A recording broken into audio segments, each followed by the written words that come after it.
Thank you. Neville Wran was my best friend. I certainly have never had a better friend than Neville. I was in business with him for over a decade, and we spent pretty much every working day together for well over a decade. He, of course, always used to say that he knew me before I knew him, because he was a university friend of my mother's, and he would regularly assert that he knew me when I was still en ventre ma mère, a legal term which he was very fond of. But I got to know him, as two adults, although I was only barely an adult, when I was a young journalist in the Press Gallery in New South Wales, starting in 1975, and Neville was the opposition leader. And he was, he was clearly the coming man. He had an urbanity and a wit and an eloquence that had no parallel on either side of the House. And the Labor Party in those days was very different to what it is today. It is a much more tertiary educated, sophisticated group of people, albeit from a pretty narrow caste, I suppose, apparatchik class. In those days, the trade union officials in the Parliament were horny-handed sons of toil, people who'd really worked with their hands, like Jack Ferguson, who was Neville's great friend. And so Neville was this extraordinarily urbane, beautifully dressed, extremely handsome man. Neville was a great heartthrob at university, my mother always told me, and he was a very, very handsome guy. He was an actor and could have been a movie star, I suppose, if he turned his mind to it. So he was quite remarkable. And needless to say, it didn't take me long before, despite the family connection, before we were at coming to blows with each other, because he took, as the member for Sydney was intimating, he had a take-no-prisoners approach to opponents. He was scathing in his attacks, always funny though, scathing in his attacks on his political opponents or opponents in the press. I remember, our current government, the Abbott government's accused of being critical of the ABC. Well, nobody could have been more scathing of the ABC than Neville Wran. So I got to know him then, and we got on well, although in a fairly confrontational way sometimes. And then towards the end of his premiership, I was chatting to him and I said, look, what are you going to do if you're going to get out of politics? He was quite bored with state politics by that stage. In fact, Neville told me 18 months after he was premier that he was bored. He was just absolutely bored with it. And the tragedy is that he never came to Canberra. And it was just one of those dreadful accidents of history, timing, because he had an operation on his throat, he lost his voice. That would have made it difficult. Then sort of Hawke came onto the scene, and so the opportunities just, were no longer there. And he was, so I said to him, well, what are you going to do? And he mentioned a friend of his, a very good friend of his, Peter Valkenburg, who he said he thought he might go into business with Peter. And I said, Neville, why would you want to go into business with someone that's as old as you?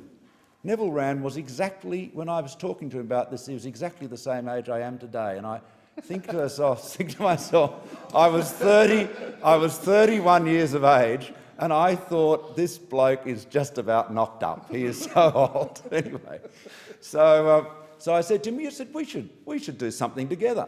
And Bruce McWilliam and I had just set up our own law firm. I was sort of in the middle of the spy-catcher case, and we had a good practice. And I said, maybe there's something we can do together. And I said, anyway, don't hang around with people your own age. Hang around with younger people. And that was good advice. That was definitely good advice. Anyway, time went on, and we worked together, and then we set up an investment banking business called Whitlam Turnbull, with myself, Nick Whitlam, and Neville. Neville used to say it was one of those rare occasions when he was the smallest ego in the room. But we had Nick left us in 1990, but Neville and I continued right through to 97, and from some time after that, in fact. and it was a terrific partnership. It was very successful financially, but we had so much fun together. He was the best of men. He was such a wonderful friend, completely and utterly loyal. I've never known anybody that you could count on more than Neville Wran. You know, if I had to pull anybody out of you know, to stick with you in a tight corner, Neville was the most solid. I mean, look at the way he stood by Lionel Murphy, you know, when Murphy was going through all of his travails. Of course, it's an interesting sort of observation there. Neville was at one point observed that he thought Murphy was innocent, and to my great surprise, he was charged with contempt of court. To this day, I don't know how you can be in contempt of court to say you think somebody's innocent, but because everyone's innocent till they're proven guilty. But in any event, he was convicted in a decision that I must say I thought at the time was clearly wrong in law. And I remember I said to Neville, it was after he was Prem, he was fined $5,000 or something like that, and I said to him, "Are you going to appeal to the High Court?" And he said, no, son. He said, "The Labor Party loves a martyr." Because he knew he'd win on appeal, you see. He suffered dreadfully when he was in government, and because of accusations of corruption, which were baseless. And I say they were baseless because the Liberal government that succeeded Labor in '88 set up ICAC. I must say I urged Nick Greiner not to do that. I had very strong views about Star Chambers, having represented Packer in the Costigan Royal Commission, and anyway, Nick set that up and brought him down. But, you know, they certainly didn't succeed in even making a coherent allegation against Wran. Neville was very hurt by all of those allegations, really deeply hurt by it, and that wounded him, and you know, he went through the Royal Commission over the Kevin Humphreys Rugby League allegations, and it just it hurt him. And I can just say this about Wran: I knew him better, I would say there would be no man outside of his family that would have known Neville better than I did, and certainly no one that would have known his affairs better than I did. And Neville Wran, when he got out of politics, he had a pension and he had a house, and that was it. So all of those allegations about Wran being corrupt were simply baseless, simply baseless. But it's a rough business, and I guess one can't overdo the sympathy for him in that regard, because he was a very tough partisan politician himself. So, you know, he was playing in a rough game. I may seek an extension of time. I don't know if someone would move that, but sorry. I'm holding it together very well. We had some amazing adventures together. At one point we were involved in a gold project in Siberia. We were financing a gold project in Siberia. Neville came on one trip to Siberia, and at the same time we had another gold project in Ghana. And he took me aside after all these bizarre people we encountered in Siberia, and, you know, large men with guns and all this stuff. Didn't think it was thought it was pretty frightening. And he took me aside and he said, "Son, here's the deal. You do Russia, I'll do Africa." So I commuted to Siberia and Neville commuted to Ghana. We had sort of mixed. We had some success in both of those emerging markets, but where we had a lot of success, frankly, was in China, where we worked together, and it was something Neville and I are both very proud of. We got started and set up the first Sino-Western mining project, which is still extant. It was sold a long time ago, but it was a big zinc mine in Hebei province back in more than 20 years ago. Was quite an achievement at that time. He was, as the member for Sydney said, a leading member of the Republican movement. In fact, the Australian Republican movement was founded following a lunch between him and Tom Keneally, over a bottle of Chardonnay. I just wish they hadn't said that, because we were always accused of being Chardonnay swilling elitists as a consequence. But he was a key member of the ARM. He recognised that the Republican movement, for it to be successful, couldn't be seen to be a Labor Party campaign in and of itself.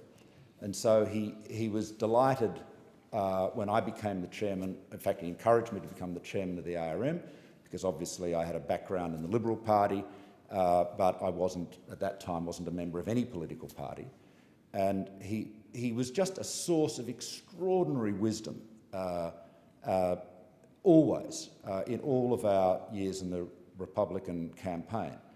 And, you know, I have to say that, and I mean this is a matter of public record, that the ARM was largely funded by Neville and I for years. I mean, we were by far the largest financial supporters of it, and kept that campaign going for a very long time.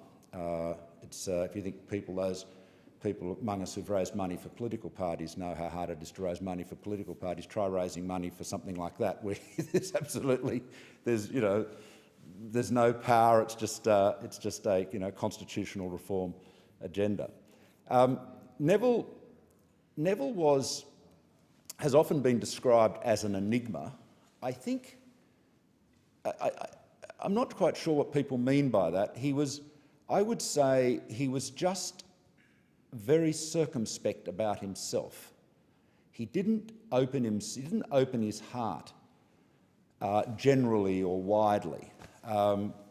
But when you got to know him, he had a generosity of intimacy that was quite remarkable. He had his close friends, of course, those, obviously his Jill and his children are foremost in that regard, but his close friends, many of whom are no longer with us, Jim McClellan, Lionel Murphy being two obvious examples, recognised that. But I guess for so many others, he was always the barrister, always had that legal sheen, that legal shell that he put around himself. We had, as I said, we had an extraordinary time together. I think he was a role model in politics. The member for Sydney said that he made an enormous contribution to the Labor Party, winning in '76 after Whitlam's catastrophic, immolation in 1975. What Wran was able to do was restore Labor's reputation for management. Whatever people may say about Gough Whitlam's government and its passions and its reforms and so forth, it was a hopeless administration. It was mismanagement on a appropriately magnificent Whitlam-esque scale. Wran was an extremely good manager. He ran a very competent government, and he ran surpluses when he left office. The State Treasury was in surplus. Indeed, when Labor was finally defeated, after his successor Unsworth was defeated in '88, they had money in the bank. So it was a very responsible approach to government. He was also, and this is a big distinction between him and a number of the Labor governments that succeeded him, he was totally focused on doing things. Neville was not a professional politician. He did not go into politics because he wanted a job. He was not an apparatchik. He had huge reservations about the way the Labor Party was being taken over by a sort of professional apparatchik political class.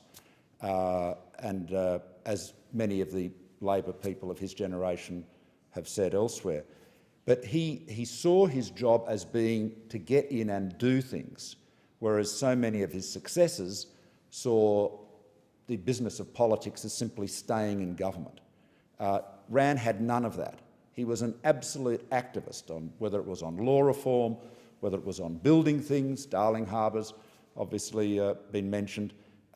He had a massive commitment to action in government, and I think that is a good example for all of us, whatever our politics might be.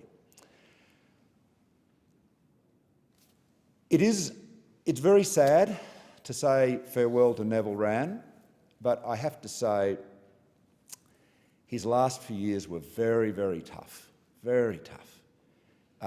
Old age, as another old friend of mine once observed, is not for sissies. And Neville did it very, very hard. He hated getting old. He hated getting old even before he became ill. And he showed great courage in those final years, and his fortitude in that time is an example to all of us, although I don't think any of us would want to spend the last few years of our lives in the way Neville did. There is something rather sad, of course, when great men or great women die at such great ages. We wish everyone a long life. But of course, Neville Wran ceased to be Premier in 1986, nearly 30 years ago. He became Premier in 1976, nearly 40 years ago. And so much of what he did and so much of what he stood for, so much of the impact that he had is only remembered. I was reflecting yesterday in the House when the Prime Minister and the Leader of the Opposition both spoke very well about him. Neither of them really knew him as a contemporary. And of course I knew him, even though we were not contemporaries, he's the same age as my father, I only got to know him closely by an accident of having worked with him for so long. So, farewell Neville Wran. He made an extraordinary contribution to this country. He was a great patriot. I'm very sorry that we are not a republic, not least because Neville always said to me that he was worried we wouldn't become a republic in his lifetime. But who knows? We'll may be able to fulfil his ambition at a later date. At the Republican Constitutional Convention in '98, Wran was there as part of the ARM's delegation, one of the elected delegates. And boy, that was a fractious arena. That made the Senate look like child's play with all the different agendas and groups and people running around. Neville's charm and ability to pull people together was in full force, and we would not have got an outcome out of the Constitutional Convention without him. There wouldn't have been a Republican movement without him. Sydney would not be the great city it is without him. He was one of the great men of our times, but he was also one of the best of men, and he's sadly missed. And like the member for Sydney, and speaking on my own behalf, and of course Lucy's, who was also a very close friend of Neville's. I mean, Neville was like, he was family, basically. We pass on our condolences, as we have already, to his children, to Kim, to his daughter from his first marriage to Marcia, from Glenn Wran, who's Marcia's son, and of course Harriet and Hugo, his children with Jill, his widow. All of them have wonderful memories of Neville. We all do. I would just say this. I'll just say this about Neville Wran, just in closing. It's hard for those of us who saw him in his last years not to have your mind seared by the sheer sadness of his predicament. But we really have to put that aside, and we have to remember Neville as he would want us to remember him. Hair full of boot polish, eyes flashing, eloquent, savage, witty, magnificent in his formidable forensic power That's the Neville Wran we should always remember. He was such a great man, and I miss him terribly. Thank